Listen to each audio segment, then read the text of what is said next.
네, 안녕하세요. 한 주간도 평안하셨습니까? 오늘도 수요 성경 공부 성경 총론 제7강 창세기 37장에서 50장까지 요셉의 이야기를 살펴보도록 하겠습니다. 요셉은 노예 신분에서 세상을 다스리는 총리가 됩니다. 요셉은 그들의 조상인 아브라함, 이삭, 야곱처럼 하나님께 직접 계시를 받지도 않았고 직접 대화를 한 적도 없습니다.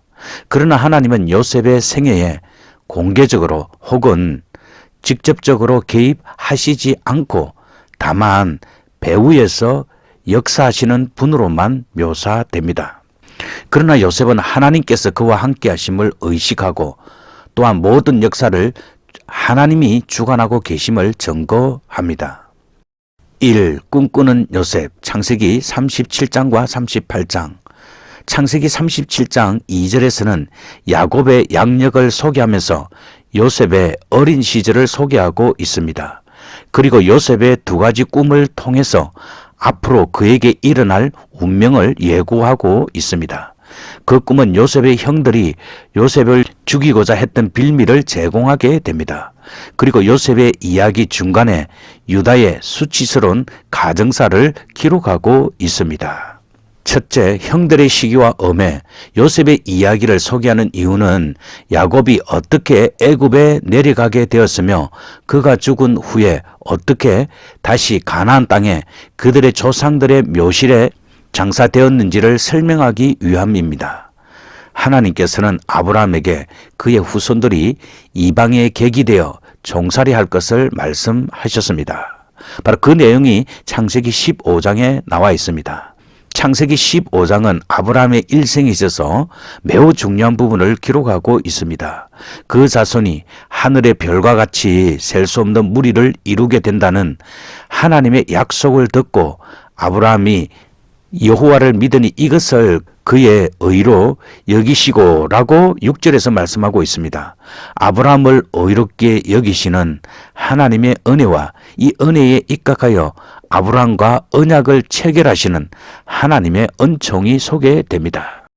흔히 우리는 이때 맺어진 아브라함과 하나님의 언약이 하나님 편에 일반적 은총에 의해 맺어진 은혜의 언약으로 말하기도 합니다. 이렇게 창세기 15장은 은혜로운 하나님의 모습을 소개하는 일에 분주합니다.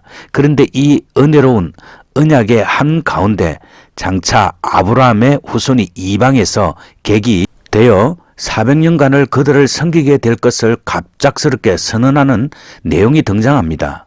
왜 이 순간에 저주스럽게 보이는 400년 애굽 생활이 예언이 되어 있는 것일까요? 큰 민족이 되고 이 땅의 주인이 된다는 이전의 언약 내용과 400년 고난의 예언은 어떤 상관관계를 가지고 있는가? 우선 이 문제에 대한 기본적 해답은 창세기 15장 15절에서 16절에 등장합니다. 내 자손은 4대 만에 이 땅으로 돌아오리니 이는 아모리 사람의 죄악이 아직 관영치 아니함이니라 하시더라고 기록되어 있습니다. 히브리 민족이 가나안의 주인이 된다는 것은 그 땅의 선주민, 즉 이미 살고 있는 주민들이 주인의 자격을 상실하게 된다는 점이 전개되어 있습니다. 레위기 18장 24절과 25절에서는 가나안의 선주민들이 그 땅 주인의 자격을 상실한 이유를 설명하고 있습니다. 너희는 이 모든 일로 스스로 더럽히지 말라. 내가 너희의 앞에서 쫓아내는 족속들이 이 모든 일로 인하여 더러워졌고 그 땅도 더러워졌으므로 내가 그 악을 인하여 보라고 그 땅도 스스로 거민을 토하여 내느니라고 말씀하고 있습니다. 즉 선주민들이 악을 행하여 부정하게 되어 그 땅 주인의 자격을 상실하였으므로 히브리인들이 새 주인이 되게 하신다는 내용입니다.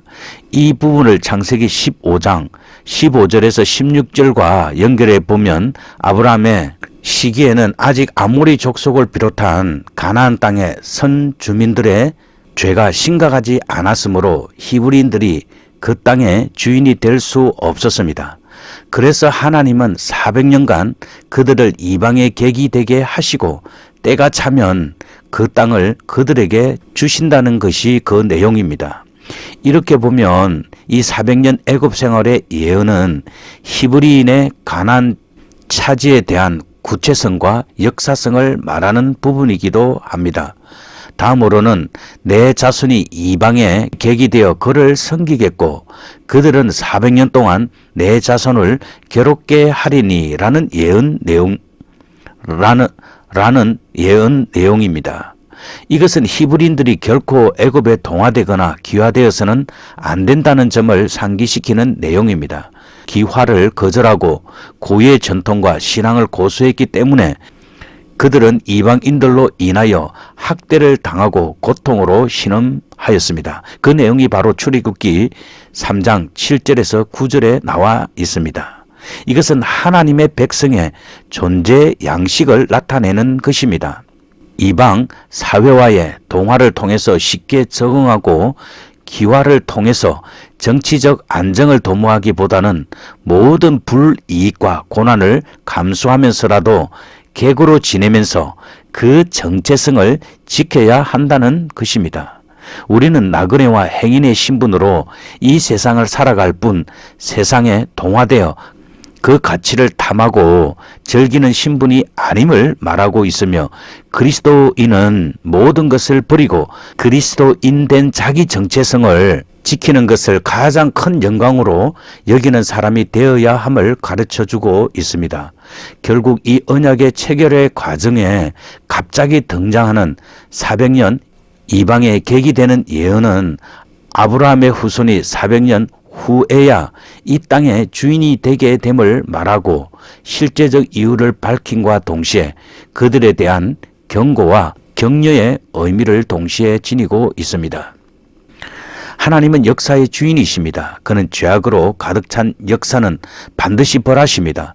그리고 새로운 역사의 주역들을 사용하셔서 하나님의 역사를 이어가게 하십니다. 이 역사를 이어가는 민족은 결코 세상에 속하거나 동화되지 않고 하나님 백성의 거룩한 모습을 끝까지 지키면서 그 사명을 감당해야 함을 이 본문은 가르치고 있습니다. 또한 이 본문은 하나님의 언약 성취는 반드시 이루어질 것이지만 그 영광의 때가 오기까지는 많은 시련을 통한 정화와 연단 그리고 영적 정돈의 기간이 필요함을 말하여 주고 있기도 한 것입니다. 그리고 이것을 이루시기 위해 요셉에게 미래에 이루어질 꿈을 주셨는데 그 꿈은 요셉이 미래의 이스라엘 구원을 위하여 선택된 자라는 의미를 내포하고 있습니다. 그러나 요셉을 시기하던 그의 형들은 요셉의 꿈이 이루어지지 못하게 하려고 요셉을 죽이려고 합니다. 요셉의 형들의 행동은 하나님의 계시에 역행하는 행동이었으나 요셉은 당신들이 나를 해하려 하였으나 하나님은 그것을 선으로 바꾸사 오늘과 같이 만민의 생명을 구원하게 하시려 하셨나니 라고 창세기 50장 20절에서 말하고 있습니다. 형들이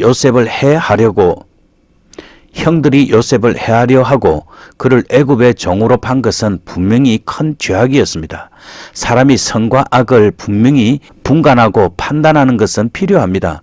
그러나 하나님께서는 그들의 악한 일을 바꾸셔서 야곱의 자녀들의 생명을 구원하는 선한 일이 되게 하셨습니다. 그런데 창세기는 요셉이 애굽의 시위대장 보디발의 집에 종으로 팔렸다는 소식과 함께 유다의 가정사를 소개합니다. 창세기 38장에는 유다와 다말에 대한 이야기가 나와 있습니다. 창세기의 저자는 하나님의 구속 역사에서 야곱을 이은 언약의 계승자가 요셉이 아닌 유다임을 알고 있었습니다. 하나님께서는 아브라함과 야곱의 후손들 가운데 열방이 나오리라는 언약을 세우셨는데 그 내용이 바로 창세기 17장 5절과 6절 그리고 창세기 35장 11절에 나와 있습니다. 이 언약이 유다의 아들 베레스의 후손을 통해서 이루어지게 됩니다. 하나님의 뜻에 역행하지 말라. 하나님께서는 이스라엘의 미래 구원과 말씀의 성취를 위하여 요셉을 선택하고 그에게 될 일을 꿈으로 보여주셨습니다. 그러자 그의 형들은 그를 시기하여 죽이려고 함으로써 하나님의 뜻을 역행하는 행동을 서슴지 않았습니다. 하지만 하나님은 그들의 악한 행동을 선하게 바꾸어 자신의 뜻을 온전히 나타내십니다. 불순종은 하나님의 뜻을 역행하는 최고의 방법입니다. 이 애굽에서의 요셉, 창세기 39장에서 41장, 애굽에 내려간 선택된 구원자 요셉에 대한 하나님은 그를 보호하시게 됩니다. 요셉은 마침내 종의 신분에서 애굽의 총리 대신이 됩니다. 하나님은 아브라함과 이삭과 야곱에게 영원히 함께 하신 것처럼 요셉과 함께 하셔서 범사를 형통하게 하셨습니다. 그 내용이 창세기 39장 2절에서 5절, 21절에서 23절에 나와 있습니다. 요셉의 모든 삶에 대해 하나님께서 함께 하심과 형통케 하심을 통해 해석하고 있습니다. 먼저 창세기 39장 2절에서 5절 보도록 하겠습니다. 여호와께서 요셉과 함께 하심으로 그가 형통한 자가 되어 그 주인 애굽 사람의 집에 있으니 천지 만물을 창조하시고 다스리시는 영원한 하나님께서 요셉과 함께 하셨습니다. 그는 에녹과 동행하셨고 노아와 동행하셨듯이 아브라함과 함께 하시고 이삭과 함께 하시고 야곱과 함께 하셨듯이 요셉과 함께 하셨습니다. 하나님께서 함께 하심으로 요셉은 형통한 자가 되었습니다. 형통하다라는 원어 찰라크는 잘되다, 성공하다라는 뜻이 있습니다. 요셉은 고난의 현실 속에서도 하나님께서 함께 하심으로 성공적인 삶을 살았습니다. 다니엘과 세 친구도 비슷합니다. 그들은 바벨론 포로로 잡혀가 살면서도 하나님이 함께 하심으로 많은 복을 받았습니다. 전지전능하신 주권적 섭리자 하나님께서 인생과 함께 하신다는 것은 세상에서 가장 큰 복입니다. 하나님께서 함께 하시는 자들은 어려움 속에서도 위로와 힘과 용기를 얻고 기쁨과 평안을 잃지 않고 기도의 응답과 하나님의 도우심과 보호하심과 구원하심을 얻습니다. 그는 몸의 건강도 경제적 안정도 전쟁의 승리도 얻게 됩니다. 창세기 39장 21절에서 23절 요셉이 옥에 갇혔으나 여호와께서 요셉과 함께 하시고 그에게 인자를 더하사 전옥에게 은혜를 받게 하시며 전옥이 옥중 죄수를 다 요셉의 손에 맡김으로 그 재반 사물을 요셉이 처리하고 전옥은 그의 손에 맡긴 것을 무엇이든지 돌아보지 아니하였으니 이는 여호와께서 요셉과 함께 하심이라. 여호와께서 그의 범사에 형통케 하셨더라. 요셉은 비록 옥에 갇혔지만 하나님께서는 그와 함께 하시고 그에게 인자를 더하셔서 감옥 책임자에게 은혜를 받게 하셨습니다. 전옥은 감옥 책임자, 즉 오늘날 말로 하면 교도소 소장입니다. 요셉에게 고난은 있었지만 그가 처한 현실에서 사람의 인정과 사랑을 받았습니다. 감옥 책임자는 감옥에 있는 죄수들을 요셉의 손에 맡겼고 그 재반 사물을 요셉이 처리하였습니다. 왜냐하면 하나님께서 요셉과 함께 하시기 때문이었습니다. 여호와께서는 그의 범사에 형통케 하셨습니다. 창세기 39장의 교훈을 살펴보면 첫째로 우리는 고난을 겁내지 말아야 합니다. 요셉은 형들에게 죽임을 당할 뻔하다가 애굽의 종으로 팔렸습니다. 야곱의 사랑하는 아들 요셉이 하루아침에 애굽 사람의 종이 되었습니다. 더욱이 그는 억울한 누명까지 쓰고 감옥에 갇혔습니다. 요셉은 고난이 많았습니다. 시편 34편 19절에서는 의인은 고난이 많으나 여호와께서 그 모든 고난에서 건지시는도다. 즉 우리가 하나님 앞에 바르게만 산다면 우리는 고난을 겁내지 말아야 합니다. 둘째로 우리는 하나님의 함께하심과 형통하심을 사모하여야 합니다. 요셉은 고난 중에서 하나님께서 함께 하셨고 또한 형통한 자가 되었습니다. 하나님께서 우리와 함께 하신다는 것은 세상에서 가장 큰 복입니다. 왜냐하면 만복의 근원이신 주권적 섭리자 하나님께서 우리와 함께 하시기 때문입니다. 신약 성도는 성령의 내주하심을 받았습니다. 따라서 성도는 고난 중에서도 형통한 자가 될 수 있습니다. 그러므로 우리는 하나님의 함께하심과 형통케 하심을 감사하고 사모하여야 합니다. 셋째로 우리는 오직 경건하게 또 거룩하게 살아야 합니다. 하나님께서 요셉과 함께 하신 것은 그의 경건함 때문이었습니다. 요셉은 하나님을 경외함으로 죄를 짓지 않고 하나님의 뜻대로 살고자 하는 중심을 가지고 있었습니다. 그는 주인의 아내와 동침하는 것이 하나님께 범죄하는 큰 악임을 알았고 그 죄를 짓지 않으려고 애썼습니다. 경건하고 거룩하게 사는 자는 확실히 형통할 것입니다. 악인에게는 평강이 없습니다. 하나님께서는 악인과 함께 하실 수 없습니다. 우리가 하나님과 함께 하여 형통의 복을 누리려면 우리는 무엇보다도 모든 죄를 회개하고 하나님의 말씀에 순종해야 합니다. 우리는 경건하게 살아야 하고 거룩하고 의롭고 선하고 진실하게 살아야 합니다. 그리고 요셉이 애굽에 내려갔다는 것은 애굽으로 이스라엘을 받아들일 준비를 하도록 한 것입니다. 그래서 하나님은 바로 왕에게 꿈을 통해서 자신을 계시하시고 요셉을 통해 해석해 하십니다. 바로 왕의 꿈은 요셉을 가장 높이 존귀하게 하는 결과였고 요셉의 높여짐은 요셉의 어렸을 때의 꿈이 성취된 것이기도 합니다. 그리고 요셉의 높여짐은 높아지신 그리스도의 모형이 되는데 그의 높여짐은 애굽식의 이름이 뜻하는 세상의 구원자이시며 생명의 보존자라는 의미에서도 나타납니다. 그리고 하나님은 구원의 준비자이십니다. 하나님은 아브라함과 약속을 성취하기 위해 요셉을 애굽에 먼저 보내시고 아브라함의 후손들을 기근으로부터 구원을 준비케 하셨습니다. 그리고 하나님은 그와 임마누엘로 함께 하셨으며 그를 애굽의 치리자로 세워 존귀케 하셨습니다. 오늘날도 하나님은 선택한 자녀들을 구원하기 위하여 일꾼을 세우시고 구원을 예비하십니다. 3. 애굽의 총리 되신 요셉. 창세기 42장에서 50장. 첫째, 하나님의 소명 대행자. 하나님의 구속 역사에서 요셉은 도덕적 성실성의 모범이며 신적 섭리의 통로입니다. 그는 가뭄에서 이스라엘을 구원하셨고 아브라함에게 큰 민족을 이루시겠다는 약속과 언약 체결 시에 언급하셨던 이스라엘의 이방 노예 생활에 대한 약속을 성취하셨습니다.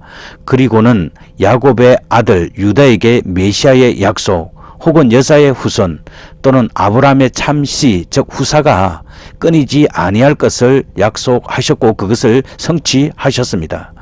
그리고 창세기 49장 10절에 보면 홀이 유다를 떠나지 아니하며 치리자의 지팡이가 그 발 사이에서 떠나지 아니하시기를 실로가 오시기까지 미치리라고 말씀하시는데 여기서 홀이나 치리자의 지팡이는 왕권을 나타냅니다. 실로라는 뜻은 다양한 의견이 있지만 메시아를 가리키는 것으로 대체로 일치합니다. 예수 그리스도께서는 유다 지파의 다윗의 자손으로 세상에 오셨습니다. 또 본문은 모든 백성이 그에게 복종할 것이라고 말합니다. 메시아는 모든 백성의 주가 되실 것입니다. 즉 유다의 후손을 통한 치리자의 권위와 주권이 실로 혹은 메시아가 오실 때까지 끊어지지 아니합니다. 신약에서는 실로가 그리스도이며 그가 다윗 족속 가운데 다윗의 자손으로 오셨음을 누가복음 1장 32절에서 밝히고 있습니다. 그리고 예수님은 평강을 가져오시는 분이십니다. 유다의 후손을 통한 메시아 약속은 그리스도에 의해서 성취됩니다. 실로 대신 예수 그리스도께서는 하나님과의 영원한 평강을 이 땅에 가져오신 왕이십니다. 그래서 원수들을 정복하고 성도들에게 승리를 가져다 주었습니다. 요셉의 생애에서 중요한 신학적 주제는 하나님의 섭리일 것입니다. 하나님은 모든 것을 미리 준비하시고 그의 뜻대로 역사를 이끌고 가십니다. 요셉은 자신이 애굽에서 영광스럽게 된 것이 하나님께서 그의 조상 아브라함과의 언약을 실행하는 과정 속 도구로 사용되기 위한 한 역할임을 인식하였습니다. 그래서 그는 자만하지 아니했고 형들을 용서하는 모범을 보였습니다. 요셉이라는 인물을 정리하면 요셉은 매우 특이한 이력서를 가진 사람입니다. 히브리인이면서 이방 애굽에서 주로 살았으며 총리 대신이라는 지위에 오른 한마디로 입지적인 인물이었습니다. 하나님께서는 그를 통해 큰 일을 계획하셨으며 이스라엘 민족의 위대성을 드러내게 하셨습니다. 경건한 사람, 하나님 중심의 사람의 미래는 전능하신 그분에 의해서 확실하게 보장된다는 것을 요셉의 일생을 통해 오늘을 살아가는 사람들에게 일깨워 주고 있습니다. 그는 꿈을 먹고 사는 소년이었습니다. 그는 형제들이 갖지 못한 위대한 환상을 가지고 있었습니다. 꿈을 갖는다는 것은 많은 것들을 소유하는 것보다 훨씬 더 소망스러운 일입니다. 성경은 꿈이 없는 백성은 망한다고 가르칩니다. 여기에서 제기되는 문제는 요셉의 꿈의 근원이 하나님의 계시와 갖는 연관성입니다. 그의 꿈은 일종의 신적 계시였으며 후에 그대로 이루어졌습니다. 하나님께서 야곱의 여러 아들들 가운데 장자도 아닌 요셉을 선택하시는 이유는 무엇일까요? 우리는 이 문제에 대해 적절한 답변을 찾을 수가 없습니다. 다만 그분의 주권이라고 말할 수 있을 뿐입니다. 필요한 것은 그가 전능자에 의해 선택되었다는 것과 형제들로부터 냉대를 받았다는 사실입니다. 계시를 가진 자에 대한 일반적인 반응은 핍박입니다. 과거에 선지자들이 핍박을 받았고 주께서도 핍박을 받으셨으며 오늘 우리도 예외일 수는 없습니다. 의인에게는 핍박이 따르게 됩니다. 바로 앞에 선 요셉, 꿈을 해석하는 일은 고대 세계에서 흔하게 있었으며 이와 관련된 교재는 물론 학교까지 있었던 것으로 전해집니다. 하지만 요셉의 경우는 아주 특별했습니다.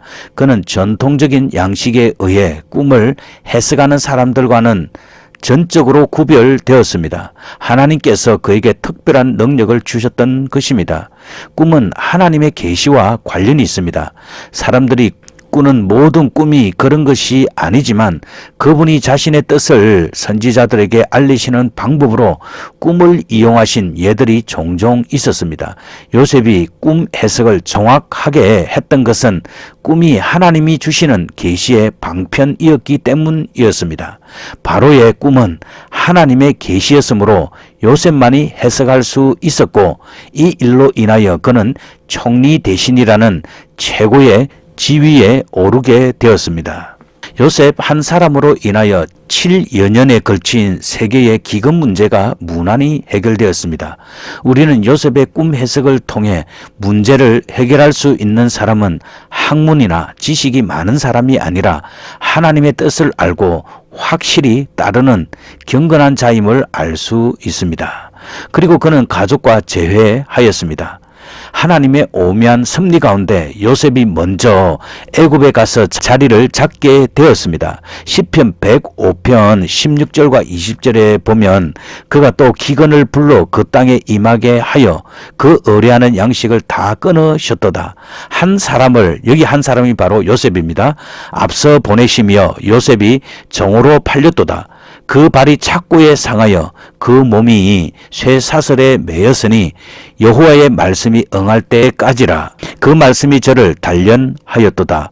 왕이 사람을 보내어 저를 석방하며 열방의 통치자가 저로 자유케 하였도다.